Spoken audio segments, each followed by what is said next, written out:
పాలకూర టొమాటో పులావ్ అద్దిరిపోతుందండి. మంచి lunch box recipe అనమాట. ఉత్తిదైనా కూడా తినొచ్చు. నేనైతే నిమ్మకాయ పప్పు పక్కనే అరటికాయ ఫ్రైతో ఎంజాయ్ చేశాను. రెండిటి కాంబినేషన్ అయితే నెక్స్ట్ లెవెల్ అండి. అండ్ ఛానల్ని సబ్స్క్రైబ్ చేసుకోవటం అసలు మర్చిపోద్దు.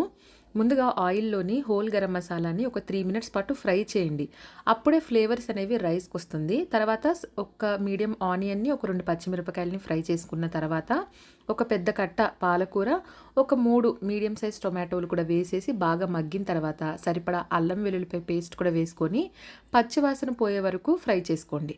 ఫ్రై అయిన తర్వాత సరిపడా కారం, ఉప్పు, గరం మసాలా వేసి ఈ విధంగా ఫ్రై అయిన తర్వాత నేనైతే బాస్మతి రైస్ యూస్ చేస్తున్నాను. నార్మల్ రైస్తో అయినా కూడా బాగుంటుంది. వేసేసి సరిపడా వాటర్ వేసేసి దీంట్లోని ఒక నిమ్మకాయలోని ఒక హాఫ్ నిమ్మకాయ కూడా దీంట్లో వేసుకుంటే కుక్కర్ పెట్టి విజిల్స్ ఒక 3 విజిల్స్ అయితే సరిపోతుంది. సూపర్గా ఉంటుంది. ట్రై చేయండి.